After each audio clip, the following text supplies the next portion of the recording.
Boa tarde a todos, meu nome é Marcos Lorenzi, aqui da Impulso Estratégias. Hoje nós vamos conversar com o desenvolvedor da Greenfield, Fernando Bender, um pouco sobre esse mundo das criptomoedas e principalmente como a gente trabalhar com menos risco nesse mercado. Boa tarde, Fernando, tudo bem? Boa tarde, Marcos, tudo bem, muito obrigado. Bom, primeiramente bem-vindo, novamente obrigado aí pelo teu tempo. Bom, Fernando, primeiro assim, acho que vamos conversar um pouquinho pensando do lado aí de quem é totalmente leigo no assunto. Vamos explicar um pouquinho o que são as bitcoins, que mundo é esse? É um mundo novo, Lourenço, é um mundo novo. Nos anos 2000, final da primeira década, aí, 2008, 2006, começaram os primeiros projetos a ser desenvolvidos com banco de dados distribuídos em máquinas em redes distintas, em locais distintos do planeta, sem vínculo entre si, que trocavam informações entre elas de uma maneira confiável sobre a internet. O que é isso? Isso é assim, tu tem 3 bancos de dados espalhados, vamos dizer, um em cada continente, e se tu fizer qualquer alteração em qualquer um deles, todos os outros vão ter essa mesma alteração, como se tu tivesse feito nos 3. Esse é o princípio que está por trás das bitcoins. Agora, qual é essa informação no caso das bitcoins, no caso de blockchain, etc.? É quantidade de moedas.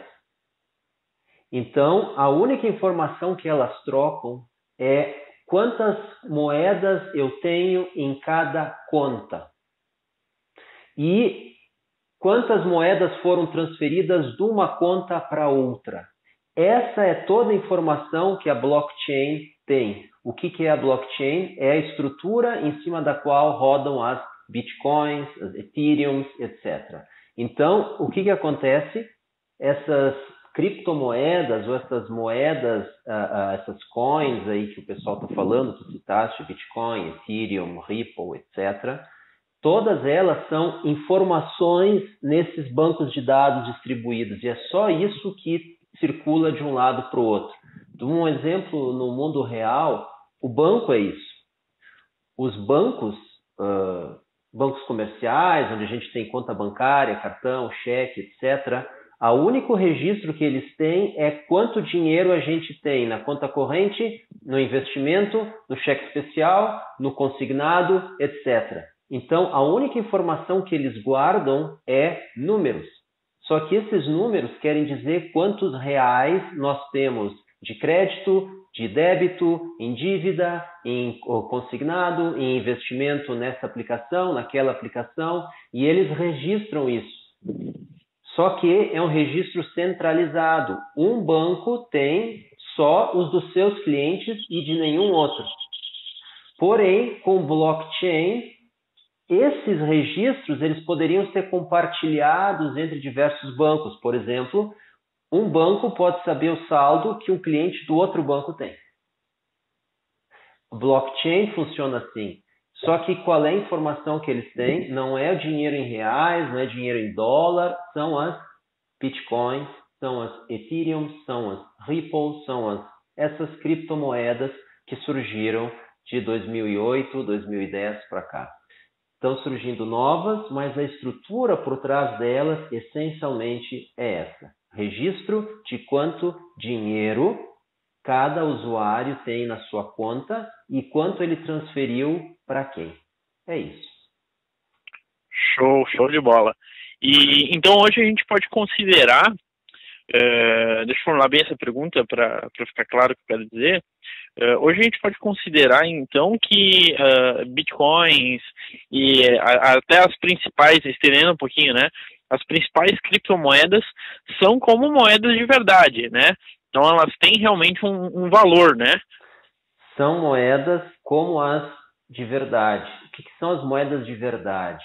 As emitidas por bancos centrais, controladas por governos ou por entidades particulares. Por exemplo, o real brasileiro, a lira turca, o dólar americano, o dólar australiano, o euro, o ien, né, japonês, o franco suíço, o peso argentino, etc. São moedas, né? O que tem por trás dessas moedas? Nada. Nada. O governo simplesmente diz: agora vai surgir aqui 1 bilhão de reais, 1 bilhão de dólares, 1 bilhão de francos suíços. Do nada eles fazem, não é lastreado em nada.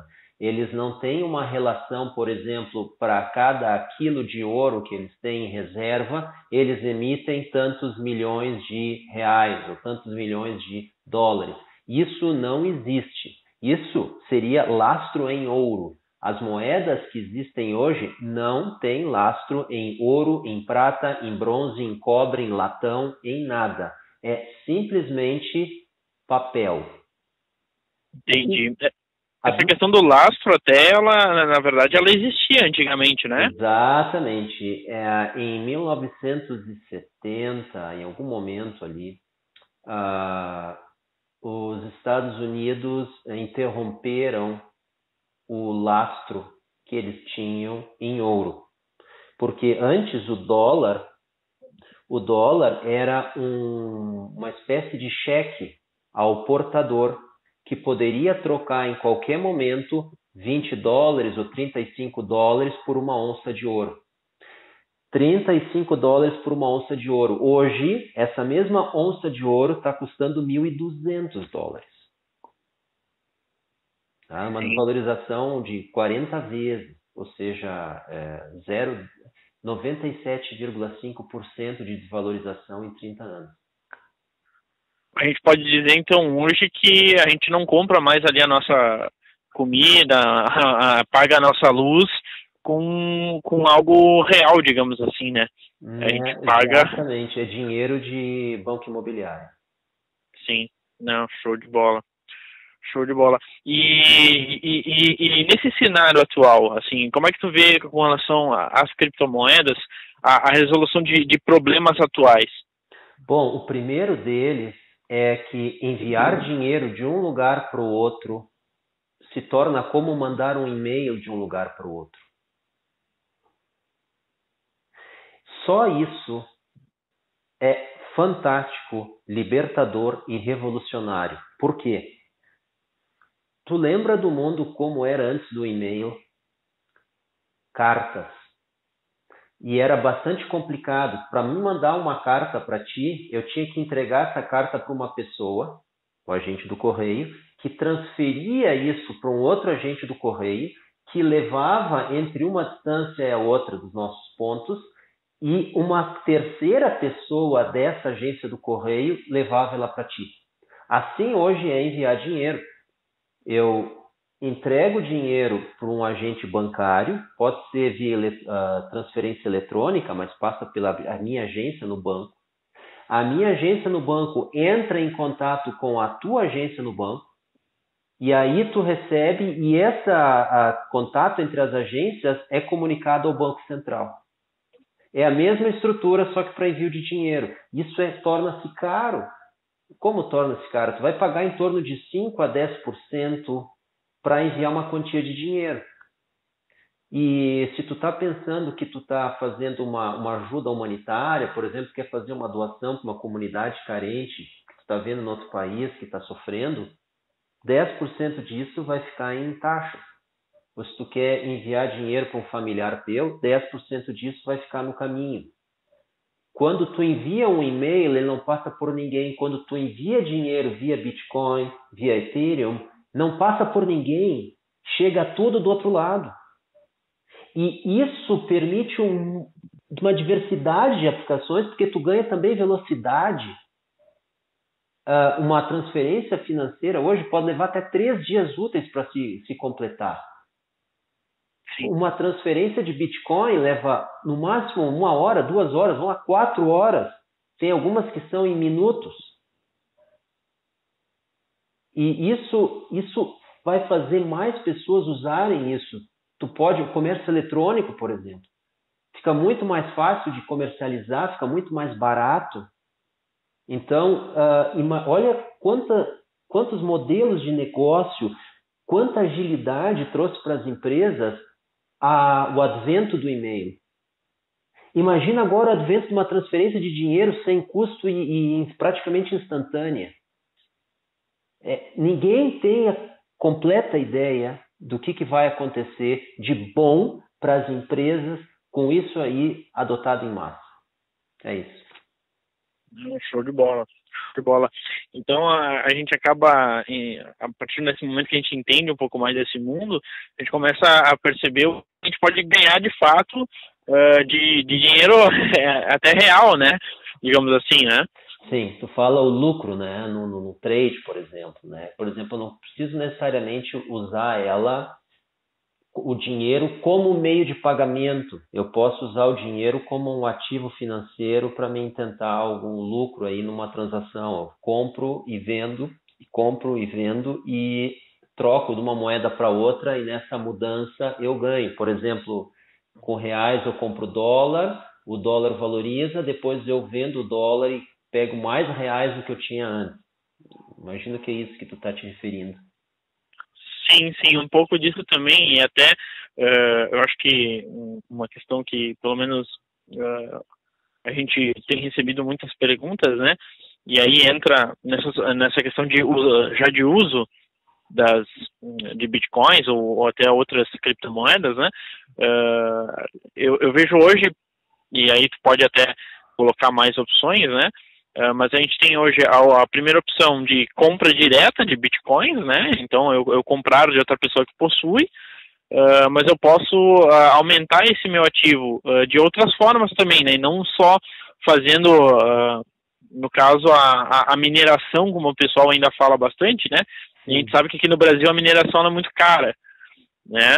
Então, a partir desse momento que a mineração é muito cara, as pessoas começaram a comprar e aí surgiu uma grande questão que foi o seguinte, né? Eu compro, mas não sei se esse negócio vai subir ou se vai cair, né? Então, como é que a gente começa a se inserir nesse mundo de uma forma um pouco mais inteligente, né? Sim.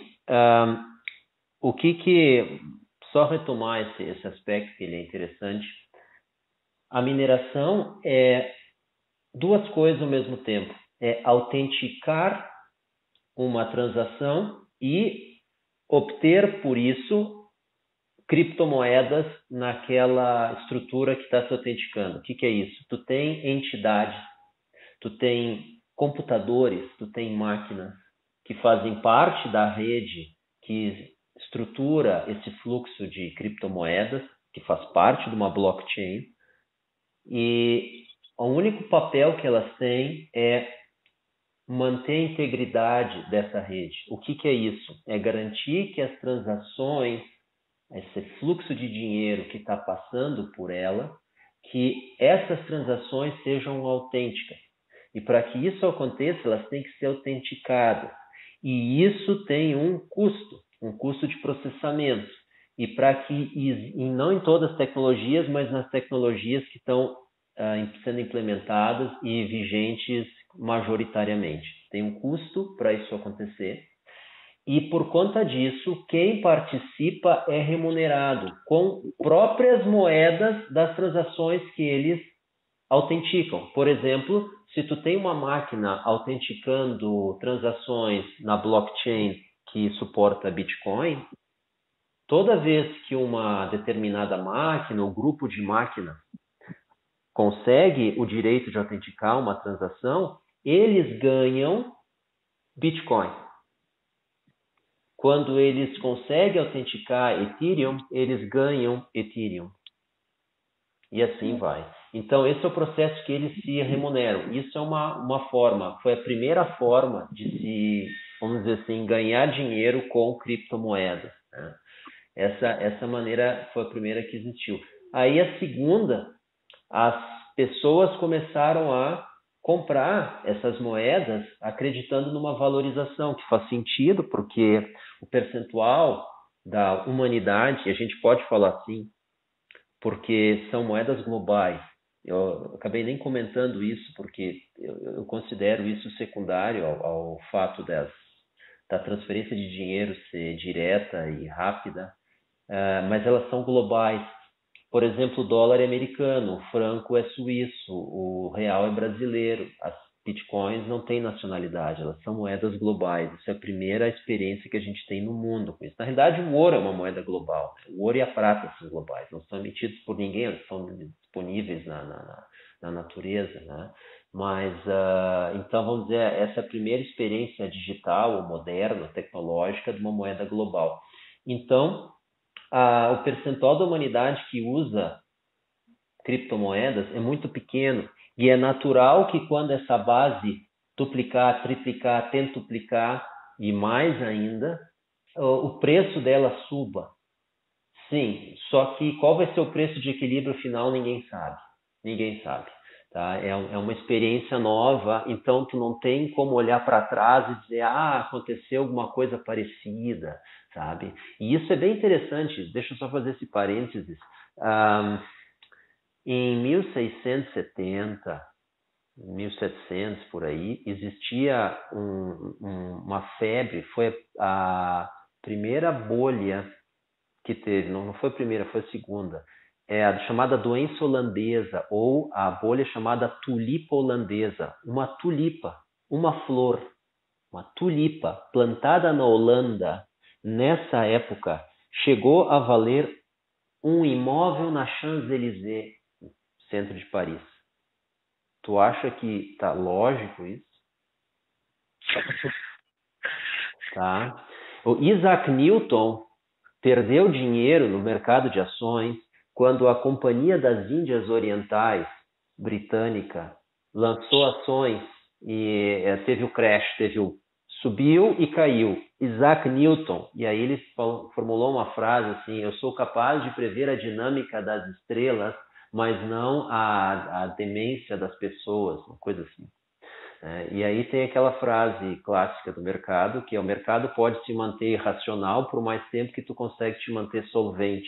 Então, às vezes, a gente fica acreditando, isso aqui tá errado, tá fora, tá totalmente fora esse preço, ele vai reverter, então se ele caiu, ele vai subir, se ele subiu, ele vai cair, mas ele continua indo naquela direção, seja subindo, seja descendo, até que não aguenta mais, e aí tu cai fora e o mercado ainda continua por mais um tempo. Tá? Então, isso acontece. Então, ninguém tem como dizer até onde é que esses preços podem ir. Tá? Tem gente dizendo que vai até $100 mil, pode ser, e tem gente dizendo que vai a zero, pode ser também. Sim, seria um mercado um mercado com uma certa incerteza, né? Lorenzi, faz 10 anos que eu olho todos os dias os gráficos de uma diversidade bastante grande de ativos. Eu já vi muita coisa acontecer, mas eu nunca vi nada como essas criptomoedas. Porque isso aí é riding the dragon, isso aí é que nem tu tentar montar num dragão, isso oscila demais. 8, 10%, 20%, 15% numa semana. Isso é muita oscilação para uma moeda. Então, isso que agora recentemente ela se acalmou um pouco, tá? Mas a oscilação em cima disso era muito selvagem. Então, realmente atingir um patamar muito alto, por exemplo, ficar 10 vezes mais valorizado ou 10 vezes menos valorizada, é a mesma coisa, tem chances iguais praticamente, tem chances iguais. Então, tu tá andando praticamente no escuro se tu for comparar com outros ativos, né? O ouro, o dólar, o euro, o franco suíço, eles têm trajetórias muito mais previsíveis, muito melhor comportadas em termos de variação no mesmo período. Tá? É isso. Entendi. Não, show de bola. E curioso que a gente, nessa conversa, entrou em alguns pontos importantes, né? Ao mesmo tempo que todo esse mundo das criptomoedas é uma novidade super interessante e que a gente precisa estar atento, e principalmente esse é o momento de estar atento, né? A gente conversou um pouquinho agora, eu pelo menos o seguinte, que é possível ganhar dinheiro nesse mercado, que é possível parar de perder dinheiro, não só nessa parte de transações, mas com investimentos errados que possam ser feitos agora, Só que com relação a esse risco, existe medida, existe forma de a gente diminuir um pouco esse risco, considerando que é um mundo novo, que é um mundo onde a gente não tem histórico, e que é um mundo que oscila muito mais, né? São moedas, como tu falou, que oscilam muito mais do que as convencionais do mercado, né? Então, existiria uma forma de a gente diminuir um pouco esse risco no momento que a gente decide, digamos assim, ter os bitcoins na nossa vida? Existe e a gente tem que usar isso. Como tu vai dirigir com o teu carro, tu vai usar cinto de segurança, tu tá com o seguro em dia, tu tem um step e tu tem um macaco hidráulico atrás, tu tem combustível que chega, tu revisou o nível de óleo, o nível de água, aí tu entra no carro. Aí tu, já sabendo para onde é que tu quer ir, por onde tu vai e onde é que tu quer chegar, aí tu começa a tua viagem. Um trade é muito parecido com isso. O que é um trade? Uma operação de compra e depois venda, né, de algum ativo. De uma maneira simplificada, isso é um trade. Sim. Quais são os problemas que tem hoje nesse mercado específico de criptomoeda? A grande parte das pessoas que está ativa nesse mercado são millennials e geração Z, que é uma geração, são gerações bastante afinadas com tecnologia. Elas cresceram com tablet, com internet móvel, algumas talvez nunca usaram mouse, né? Então elas são jovens e já jovens adultos que vão ser a grande maioria da população mundial daqui a 10, 20 anos. Hoje eles estão juntos em torno de 50%. Só que são jovens que nunca viram um crash no mercado. Mas esse estouro da bolha da Bitcoin, que estava até 20 mil e depois caiu até 5, 4, 3, sei lá, e depois ela subiu. Isso não é um crash de mercado. Isso é um estouro de bolha de ativo. Isso não é crash de mercado. Crash de mercado aconteceu em 2008. Aquilo foi um crash de mercado. E eles não estavam operando naquela época. Alguns sim, mas a grande maioria não. Então, eles não viram o que é o pânico. Tu tem 4 sentimentos, tá? A ganância, a euforia, o pânico e a raiva. Esses 4 sentimentos, eles governam 95%, 90% das operações. E essas operações terminam mal. Então, a primeira coisa que a gente faz é tirar a emoção. Só razão. Qual é o outro problema? A literatura que eles usam quando eles estudam o mercado de ações ou o mercado de criptomoedas vem do mercado de ações, que é análise técnica. Da onde vem a análise técnica? Se alguém está um pouco familiarizado com isso, são padrões de candles. O que é isso? Eles representam os gráficos de preço com 4 informações no dia, ou na semana, ou no mês, não importa, em que valor abriu, qual foi o máximo, qual foi o mínimo e quanto fechou. E se aquilo foi um dia de alta ou de baixa. Então, tu vê um gráfico com velas e coloridas entre vermelho e verde, dependendo se foi uma baixa ou se foi um dia de alta. E conforme o formato de cada uma desses candles, eles ganham um nome. Dragão voador, martelo invertido, homem enforcado, etc. E alguns desses nomes são nomes em japonês. Por quê? Porque quem iniciou isso foi mais ou menos em 1400, 1500, um japonês comerciante de arroz desenvolveu uma forma de ficar na sua casa e colocou empregados seus a uma certa distância um do outro até o porto. E eles sinalizavam com bandeirolas mais ou menos no mesmo estilo que batalhões sinalizam num campo de batalha. Tu não tem como dar um comando de voz, tu dá um comando com sinalização gráfica. Então tu pega bandeirolas e tu sinaliza. E aí a visualização daquela sinalização vai te comunicar uma mensagem e aí tu responde. Então ele sinalizava assim qual era o preço do arroz. E essa informação vinha do porto para a casa dele, ele decidia e aí o comando voltava e daí ele fechou assim, de forma remota, ele fechou 60 ou 100 trades, ou seja, compras e vendas consecutivas com lucro. Na época ele fez fortuna. Assim. Agora, isso funcionou para o arroz no Japão. O Japão é o maior consumidor mundial de arroz per capita, se não em volume, e um dos maiores produtores e um dos maiores importadores. Arroz é uma commodity estável, é uma commodity com preço cuja é governado pela oferta e demanda. E é baseado no crescimento populacional, nos fenômenos naturais, em ciclos conhecidos. Tu não pode aplicar uma metodologia assim em qualquer coisa. E ainda mais em ativos virtuais, que tu consegue vender uma coisa que tu ainda não tem. Então, é discutível em que circunstâncias essa literatura é aplicável em qualquer ativo cegamente.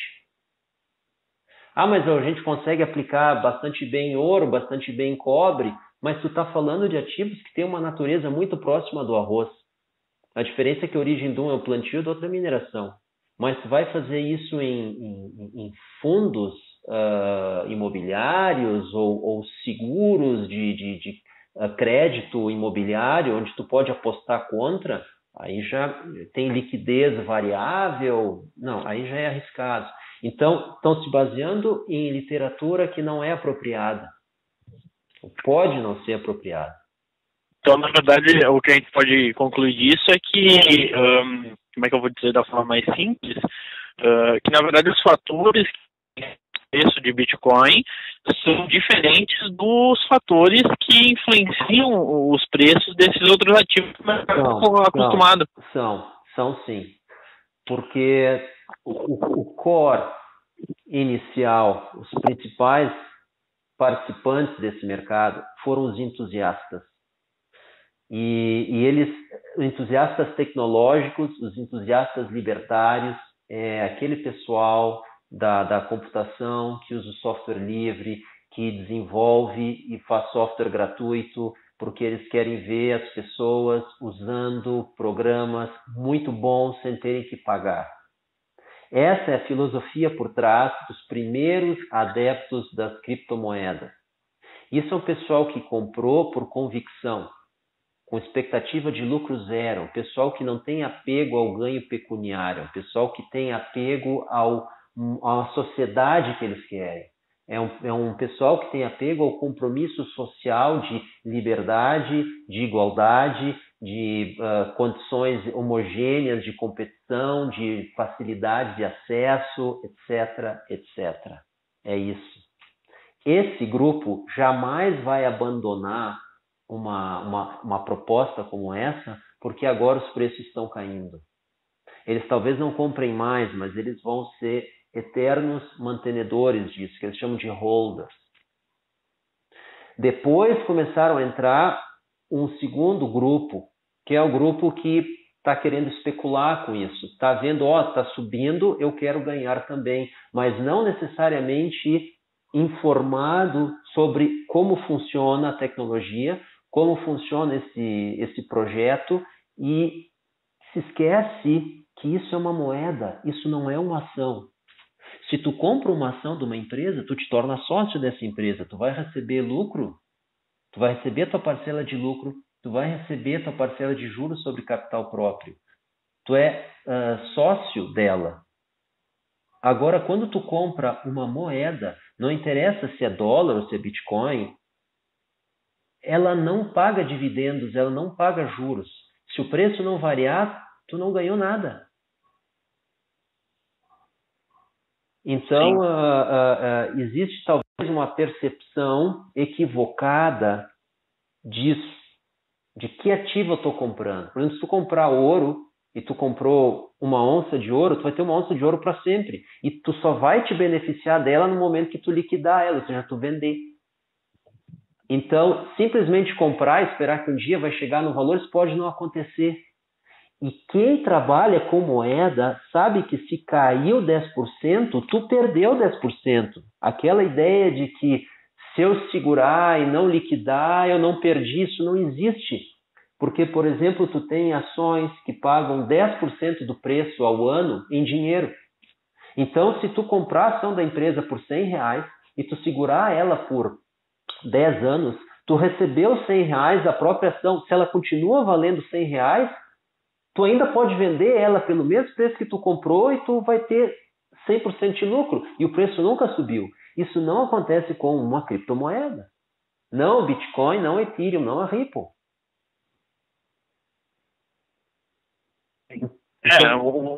O processo é totalmente diferente, né? Exato, é uma mecânica muito mais simples nesse aspecto, com uma volatilidade bem mais complexa e com regras que ainda não está muito claro qual é a melhor metodologia de análise de um sistema, de uma criptomoeda assim.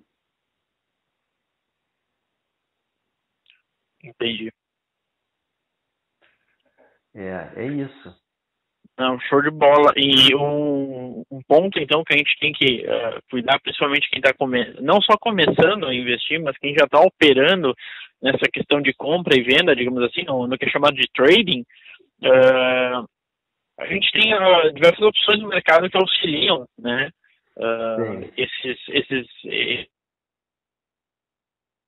Tem diversas opções, né? O que nós procuramos fazer para esse mercado?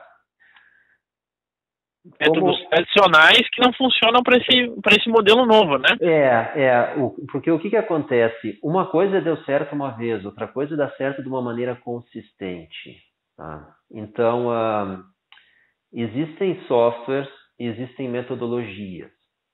A metodologia que nós usamos e que está por trás do software Wild Horses é a mesma metodologia que é usada em piloto automático de avião e em controle de processos industriais de risco, processos químicos, processos de transformação, onde tu tem um sistema que automatiza o controle daquele processo industrial ou automatiza a navegação da aeronave.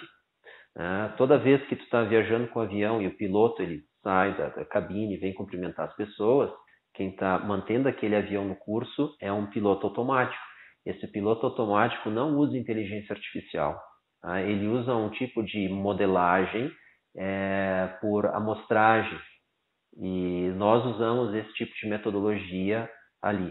Porque basicamente o que a gente faz, a gente coleta informações e processa essas informações para determinar qual é a relação causa-efeito e qual é a melhor maneira de representar essa relação causa-efeito em um modelo matemático.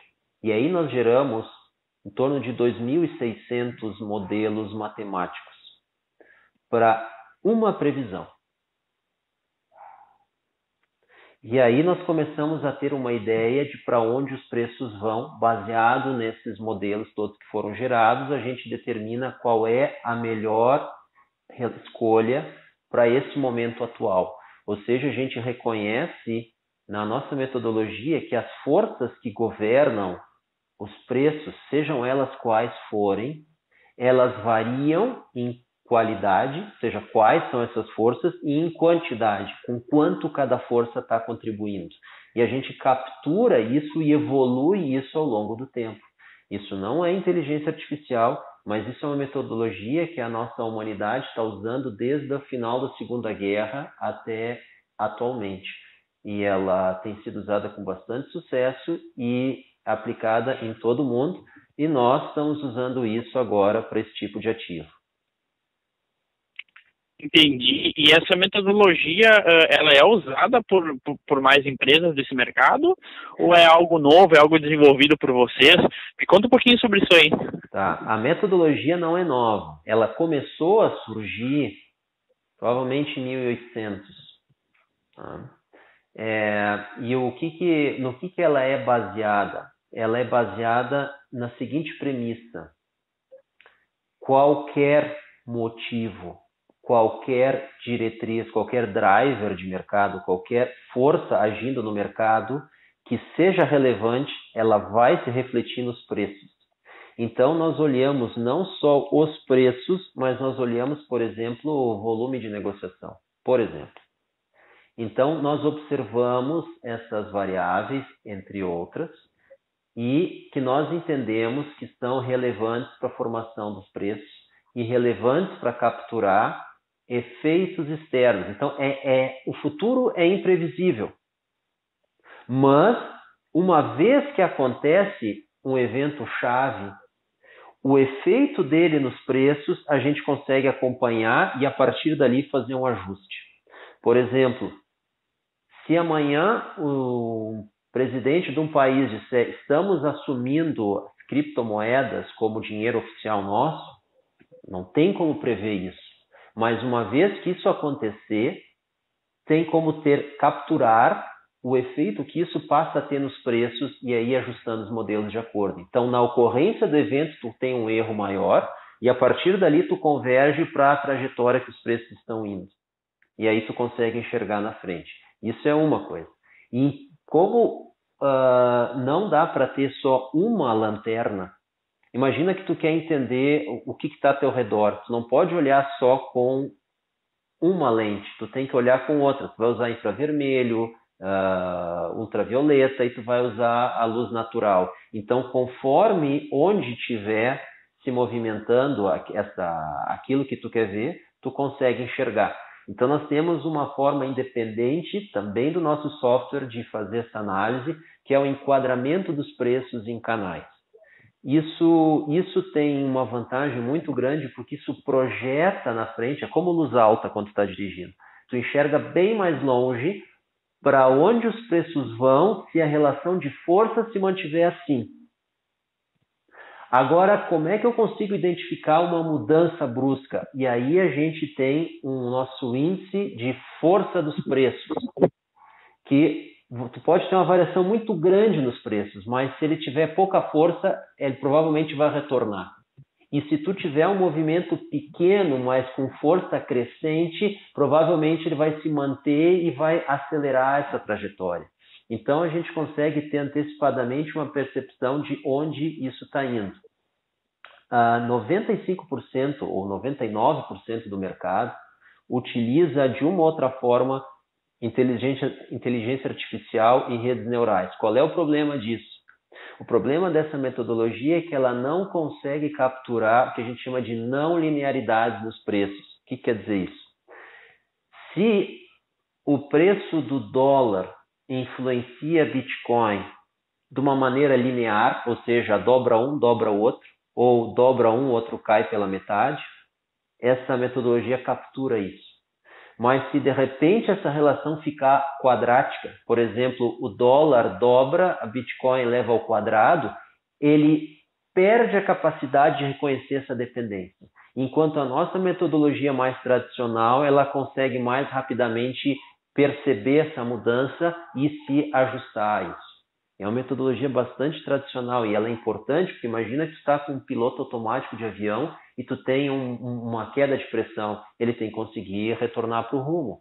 E ele identifica rapidamente que houve uma queda de pressão e faz o ajuste na potência ou simplesmente interpreta que isso é temporário e mantém o rumo. Então, essa metodologia funciona para esse tipo de evento brusco e funciona também para mudanças mais duradouras na tendência. É isso. Entendi. Não, show de bola. E o que a gente pode concluir disso é que, na verdade, essa metodologia, embora mais tradicional, como tu falou, né, de mais tempo, ela acaba não sendo muito utilizada pelos traders ainda hoje em dia, né? Não chega. Por um fator chave, a matemática por trás disso. A matemática por trás disso não é uma matemática trivial. E ela está muito relacionada com uma área que chama-se de processamento digital de sinais. E por conta desse desconhecimento matemático, as pessoas acabam usando índices, indicadores de mercado de ações, em especial o MACD e RSI. O que são isso? É uma matemática que se faz em cima dos preços e se gera um valor, por exemplo, entre 0 e 1, e quanto mais perto do 1, maior a indicação de compra, quanto mais perto do 0, maior a indicação de venda. Ou seja, tu resume o panorama num número. Isso acontece em outras coisas? Claro que sim. Quando tu vai no posto de saúde e diz não estou me sentindo bem, eles vão fazer uma triagem. Então eles vão te chamar numa sala e vão medir a tua temperatura, a tua pressão e tua absorção de oxigênio no sangue. Aí vai estar lá, tua temperatura está 36,5, tua pressão está em torno de 12/8 e tua absorção de oxigênio está ali 96, 97%. Vamos dizer, tu está bem, tu vai lá e fica esperando a tua vez. Tu não é uma emergência. Então, eles olhando para 3 números, eles vão determinar qual é a prioridade que tu vai ter. Tá? Será que isso é perfeito? Não, mas na média, isso, e pela experiência do pessoal, isso se justifica. Então, mais ou menos assim são esses indicadores. O problema é que as pessoas que usam não sabem como funciona. E eu não estou falando do usuário comum, estou falando do pessoal de corretora. Por exemplo, o MACD, que eles chamam, é mais ou menos um cruzamento de médias móveis. E o que é isso? Isso é um filtro passa-faixa. Isso, na processamento digital de sinais, para nós é um filtro ruim, é uma coisa mal feita em termos de processamento digital de sinais. O que é isso, processamento digital de sinais? É transmissão digital de vídeo, transmissão digital de áudio, análise de foto de satélite, etc. Tudo isso é processamento digital de sinais. Mas o que isso tem a ver com o mercado de ações? É números. O computador não sabe se aquilo que ele está olhando é o preço da Petrobras, a cotação da Bitcoin, quanta água está passando no rio, ou se são uma foto, uma imagem de um Picasso. Ele não sabe e nem precisa saber. É números entrando e números saindo. Então, nós olhamos para esses indicadores com uma visão científica, uma visão matemática, e a gente enquadra isso e vai ver, opa, por exemplo, por anos, os operadores de corretoras de valores mobiliários, né, de mercado de ações, faziam suas decisões de compra e venda baseada no cruzamento da média móvel de 4 e 9 períodos. Desculpa ficar um pouco técnico, mas só para dizer. E uma vez eu cheguei numa corretora e perguntei para o pessoal da operação o que interessa a vocês em movimentos de 2 a 3 semanas. Aí eles me olharam e disseram, nada. Bom, pois é isso que esse indicador que vocês usam está mostrando. E aí a conversa ficou por isso. Então, não existe uma clareza de o que cada indicador técnico que eles estão usando indica e em que situações ele é mais apropriado. Isso é como, Lorenzi, tu tem um problema no teu carro ou tu tem um problema na tua casa. Aí tu vai usar sempre a chave de fenda. Ora, para algumas coisas ela pode ser bastante boa, mas para outras não. Tu não pode usar ela como um martelo, tu até pode colocar um prego para dentro, mas ele não vai ser a ferramenta mais indicada. A ferramenta indicada para colocar um prego para dentro é o martelo. E para puxar ele para fora pode ser que a torqueza, o alicate, mas se tu usar sempre a chave de fenda, tu vai ter uma performance ruim, tu vai sentir dor, tu vai fracassar algumas vezes. Então tu tem que... Exato, não é uma recomendação de uso isso aí, tá? Então tu vai ter dificuldade toda vez que tu não conhecer a ferramenta que tu está usando, em que situações ela é adequada e se a situação presente é uma situação adequada para essa ferramenta. Então são duas coisas, leitura da ferramenta e leitura da situação e ver se elas têm um match, se uma bate com a outra. E aí tu tem que conhecer várias ferramentas e tu tem que saber fazer uma leitura da situação. Isso implica em conhecimento e experiência, porque tu tem que fazer isso enquanto o teu dinheiro está em jogo. Isso não é fácil. Então, por isso que nós temos o nosso software, justamente para ligar a luz na escuridão do mercado. Sim, diferentemente dos métodos mais tradicionais, digamos, do mercado de trading, que analisam pontos, não analisam todos os pontos e não analisam os pontos corretos, né? A gente pode dizer isso sobre boa parte do que tem no mercado hoje, né? Sim, exato. E porque o indicador é como uma ferramenta. Ninguém pediu para ela ser usada. Ninguém te disse usa aquela. Tu escolheu, ela não tem culpa. Ela vai agir de acordo com a sua constituição. Então, se ela é boa para aquela situação, ela vai funcionar bem. Se ela não é adequada para aquela situação, ela vai funcionar mal. Por exemplo, tu tem índices que vão te indicar lá pelas tantas sobrecompra. O que quer dizer isso?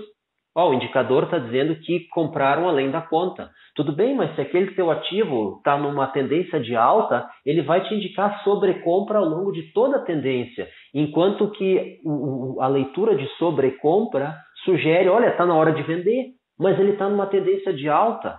Então, tu vai vender e ele vai continuar subindo. Tu vai, perdi, perdeu. Então, por quê? Porque tu está usando ele de uma maneira errada. Porque depois que ele satura, depois que ele bate no máximo ou no mínimo, ele perde a função.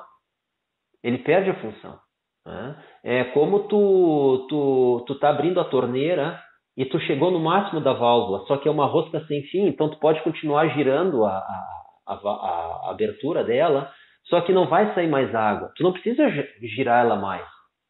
Não, daqui a pouco tu vai desengatar ela, não sei, mas tu não vai fazer sair mais água. Então não adianta girar mais. É isso, chegou no limite. Mesma coisa com esses indicadores, eles saturam. E quando ele satura, ele não serve mais para nada. Ele só é útil numa região em que ele não está saturado, em que ele pode excursionar para cima ou para baixo sem ter a sua excursão limitada. E no momento que ele bate num dos limites, acabou o valor dele, ele não te diz mais nada. Sim, em algum momento o método tradicional, digamos assim, usado pela maioria dos traders hoje, em algum momento você fica na mão. Na verdade, pelo que tu me fala, é isso. Exatamente, e tu não sabe qual. Então, e nem quando você vai ficar na mão. Exatamente. Então, o que tu tem que fazer? Tu tem que estar permanentemente acompanhando e fazendo essa checagem. Por exemplo, qual é os movimentos que estão governando o preço? São oscilações mensais, são oscilações semanais, são oscilações bruscas? Qual é Então, tu tem que saber. É mais ou menos assim, ó. Tu tem uma rede elétrica e a rede elétrica é feita para trafegar 220 volts. Só que quando cai um raio, ela vai estar trafegando 10.000 volts. E qualquer equipamento conectado a ela que não suporte isso, vai queimar. Então, como é que tu faz? Bom, tu tem que desconectar esses equipamentos. Mas não dá. A geladeira tu ligou, ela vai ficar ligada. A televisão tu ligou, ela vai ficar ligada. Então, o que tu faz? Tu coloca ali um dispositivo que se desconecta quando está numa condição normal e se conecta quando está numa situação anormal de 10.000 volts. Que dispositivo é esse? Bom, nós temos dois, o fusível e o disjuntor. Eles servem justamente para isso. Se passar muita corrente, o fusível abre. Se passar muita tensão, o disjuntor abre. E aí ele derruba todo mundo, mas ele protege todo mundo daquele surto. Então ele vai agir só naquele surto, ele é feito para isso. Tu tem que ter dispositivos a mais, que é esse disjuntor, que é esse fusível, mas tu usa eles para essas ocasiões. Isso é uma forma de dizer o seguinte: eu tenho os meus indicadores para excesso de energia ou falta de energia. E para condições normais de energia, eu tenho esses outros indicadores aqui, que seriam os outros aparelhos. E aí tu está operando no mercado, vamos dizer, em todas as situações. Mas tu tem que ficar permanentemente fazendo essa observação. Resumindo isso de uma forma, Lorenzi, qualquer pessoa que trabalha no mercado sabe quais são as ferramentas que se usa quando o mercado está em alta. Quais são as ferramentas que se usa quando o mercado está andando de lado? E quais são as ferramentas que se usa quando o mercado está em baixa? A questão toda não é essa. A questão é o mercado agora está subindo. Seguro em todos os momentos. Exato. A questão maior hoje não é essa. A questão maior é o mercado agora. Ele está subindo, andando de lado ou descendo? Sim, a gente nunca. Todo mundo fala, né? Eu não sei se ela vai subir ou se ela vai descer. Né? Bom, a resposta para isso depende qual é a tua perspectiva. Se tu está olhando numa perspectiva de anos, ele provavelmente está em alta. Se tu está olhando numa perspectiva de semana, ele provavelmente está andando de lado. Se tu está olhando numa perspectiva de dias, ele provavelmente está em queda. Em que perspectiva tu está olhando? Por que tu está olhando nessa perspectiva? Então, esse tipo de questões nós ajudamos ao trader, aquele jovem, aquele que está entrando no mercado, que quer aprender, que está operando e que quer melhorar sua performance, a refletir. Então, um dos nossos trabalhos nos canais que a gente tem no Telegram é fazer essa discussão, é chamar essa discussão, é convidar para essa reflexão, porque isso te dá uma outra perspectiva sobre os preços. O que a gente tem que evitar é que as pessoas fiquem o dia inteiro olhando para os preços, vendo que o negócio subir, descer e pensando, compra agora ou não compra agora, compra agora ou não compra agora, subir ou seguro ou vendo. Isso é a receita para o desastre, porque isso coloca a tua ansiedade em níveis altíssimos, isso te dá altíssimos níveis de estresse, isso é insustentável a longo prazo, teu trabalho não te aguenta, tua família não te aguenta, tu começa a ter problemas de toda ordem, inclusive financeiros, porque tu vai operar demais e tu vai perder. Imagina que tu é um sniper, né? E tu sai dando tiro e derrubando tudo e atirando em tudo. Não é assim, não vai dar certo. Tu vai te preparar, tu vai analisar o teu alvo, tu vai estudar ele, tu vai te deslocar, ter uma posição que tu acha adequada e tu vai esperar o momento certo e tu vai dar um tiro, talvez 2. E aí tu vai derrubar a tua caça, por exemplo. É isso que a gente quer. É assim que a gente quer orientar as pessoas, porque enquanto elas não operaram, elas não perderam, elas estão aguardando o momento e elas vão entrar no momento em que o mercado está a favor da posição que elas vão assumir de uma forma confirmada. Aí tu coloca lá embaixo o risco, lá embaixo a chance de erro. Tu pode perder, mas as chances são bem menores. O prospecto é bem mais favorável agora. E é isso o principal benefício do serviço que a gente oferece. O serviço de passa vai começar a operar apenas nos momentos corretos de operação. Isso. Se o mar não está para peixe, o pescador não está na água. Quem está na água é banhista. É verdade. Não, show de bola. Bom, maravilha então, Fernando. Eu queria te agradecer aí pela toda essa explicação. Acho que para a gente poder finalizar agora, explica um pouquinho mais detalhado o que é o Wild Horses, como vocês estão ajudando nesse momento os traders, né? Uma explicação um pouquinho mais curta agora, direto para quem está nos acompanhando até esse momento, que é ficar um pouquinho mais claro na cabeça como vocês ajudam eles a ter mais lucro em cima dessa operação, em cima de bitcoins ou até as outras criptomoedas, né? Claro, muito obrigado pela oportunidade. Então, o Wild Horses é um software que nós fizemos.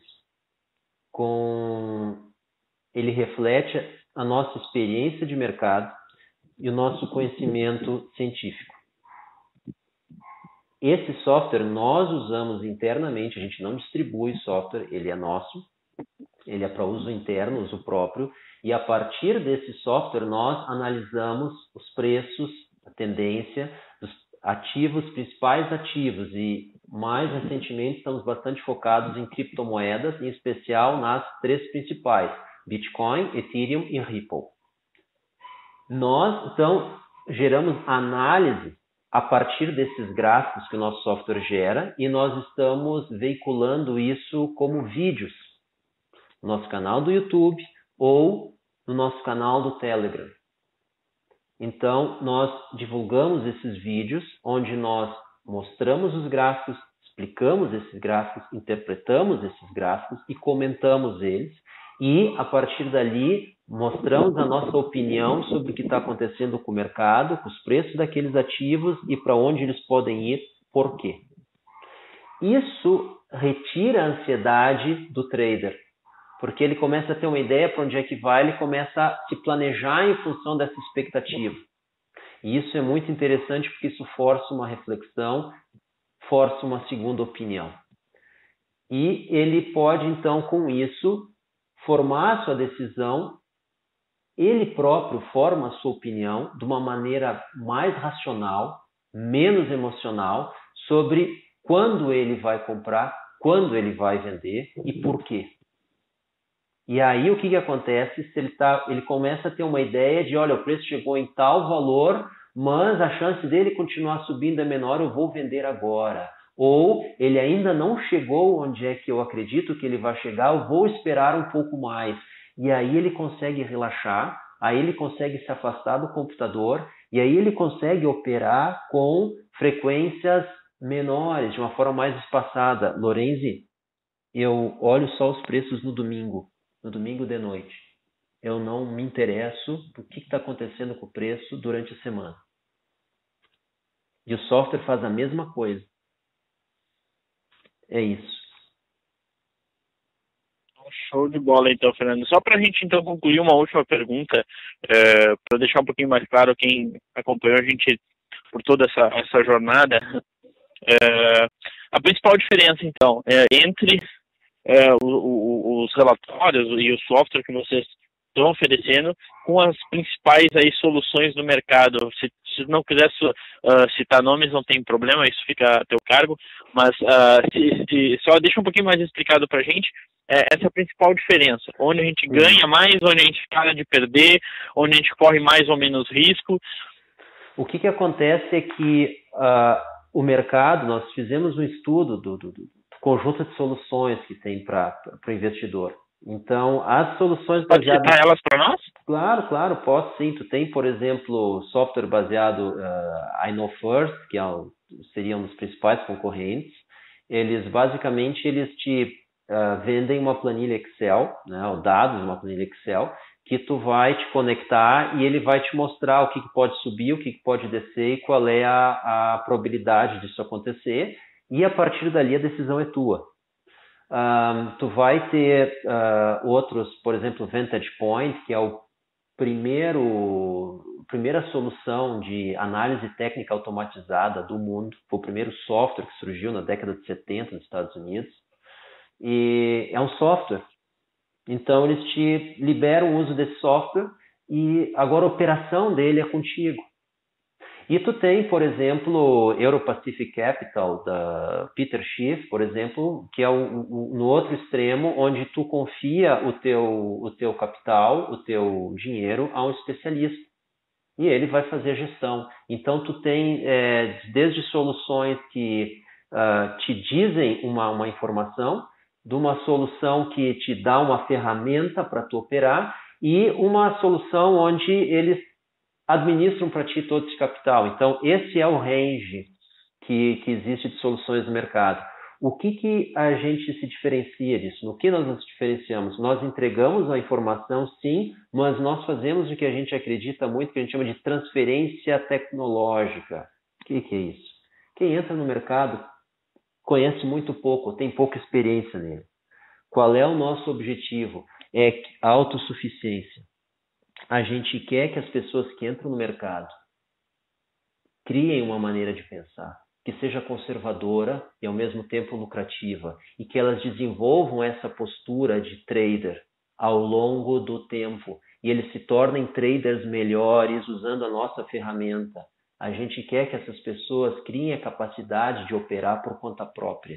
Isso existe um processo, e nesse processo nós somos parceiros. Nós não queremos criar uma dependência, nós queremos criar uma solução. O remédio que não cura é uma droga porque vicia. O nosso objetivo é que com o tempo as pessoas percebam a maneira de operar por trás da nossa metodologia e usem isso por conta própria. Eles se libertem daquela necessidade de para onde vai o mercado agora, segundo o Wild Horses? Eles começam assim, e eles incorporam essa maneira de pensar, e eles se libertam e conseguem ter essa nova maneira de pensar aplicada em qualquer ativo, qualquer trade. É isso. Show de bola, show de bola. Fernando, cara, primeiro, obrigado por todo esse tempo. Obrigado a você. Agora, para a gente finalizar de verdade, deixa aí para a gente os contatos, como é que o pessoal pode entrar em contato contigo para talvez pegar mais informações sobre o Wild Horses e qualquer outra dúvida. Enfim, conta para nós aí, como é que a gente te acha na internet? Claro, para quem tem Telegram, vocês podem procurar o canal Hello Wild Horses. Para quem está só na internet, vocês podem procurar o nosso site greenfield-br.com. Green, verde em inglês, field, campos. Então, Greenfield, traço, né, o menos, br.com. Então, greenfield-br.com, sem o www, direto assim, só greenfield-br.com, ou pelo Telegram, Hello Wild Horses, tudo junto, é o nome do nosso canal de divulgação. E a partir dali, eles vão ter acesso aos nossos vídeos e aí eles vão então ter contato com toda a nossa divulgação. É isso. Show de bola. Obrigado, Fernando. Obrigado a você. Até uma próxima. Até mais. Tchau, tchau. Tchau, tchau.